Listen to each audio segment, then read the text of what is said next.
Bom dia! Da última vez que eu apareci aqui, a gente estava andando por uma terra desolada, quase apocalíptica, onde uma criatura verde, chamada Salad Fingers, andava por aí raspando o dedo em coisas pontiagudas e entrando na casa de pessoas estranhas. E seguindo o espírito dessa criatura de Chernobyl, eu vou entrar na sua casa e a gente vai desbravar junto essa série chamada Salad Fingers. Dá muito trabalho ficar chamando ele de Salad Fingers, então a gente vai dar um nome pra ele. Clayton. No segundo episódio, o Clayton tá sentado no que parece ser a casa dele. E aí a gente não sabe se ele tá falando com a gente, se ele tá falando sozinho, mas ele tá falando com alguém. E o que importa é que ele fala que ele vai apresentar os amigos dele. Acontece que os seus amigos são fantoches de dedo, mas isso não faz com que os amigos sejam menos importantes. Ou talvez faça, porque o que a gente sabe até agora é basicamente nada. A gente só sabe que ele raspa o dedo em algumas coisas, entra na casa dos outros e tem amigos que são fantoches. Agora vai ser uma parte muito interessante, porque eu tenho que falar o nome dos amigos e são nomes que eu não lembro, então eu vou ler.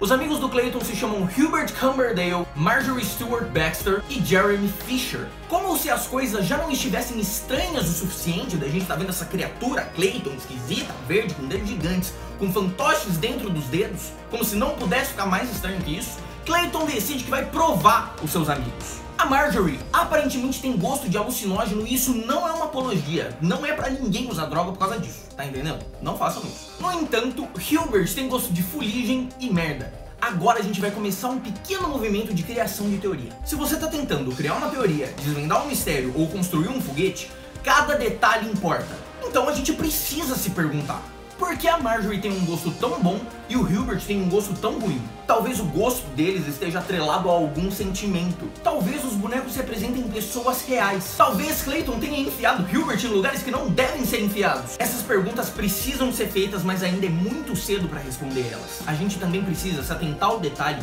de que o Clayton chora quando ele prova o Hubert. E isso também pode ser importante. Depois dessa cena linda e cheia de significados, ou não, Clayton começa a falar palavras aleatórias em francês. Alors, Nabila, comment t'appelles-tu? Qu'est-ce qu'il y a?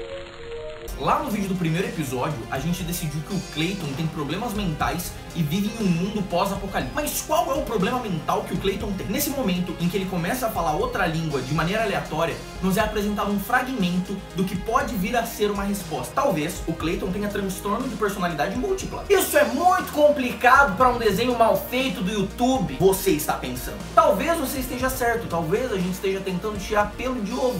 Mas essa série do YouTube tá aí por um motivo, tá aí porque existem teorias para ser tiradas dela. A gente não sabe se o criador era louco ou se ele tinha mesmo mensagens para ser passadas através dessas teorias. Então a gente precisa teorizar. Esse é um caso em que a gente precisa ir a fundo e pegar qualquer elemento, evidência e ir de cabeça. Também é importante ressaltar que eu não sei se o termo que eu usei é um termo certo, afinal de contas eu sou uma tentativa de youtuber e não um médico. Então se eu errei, me corrijam nos comentários e vamos seguir a vida. A gente chega nessa conclusão dessa doença específica porque o Clayton simplesmente sai da realidade dele, a realidade em que ele tá conversando com os bonecos na mão dele, e simplesmente vai para um outro lugar, começa a falar uma outra língua, começa a agir como se ele fosse outro Clayton.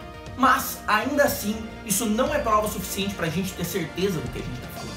Então a gente vai guardar essa ideia e se mais alguma coisa que compactue com isso aparecer, a gente puxa ela. Seguindo em frente no episódio, Clayton pede ajuda pra uma pessoa infantil que tá passando na frente da sua casa. Ele diz que precisa de ajuda para pegar um peixe que tá no forno e que ele não consegue alcançar.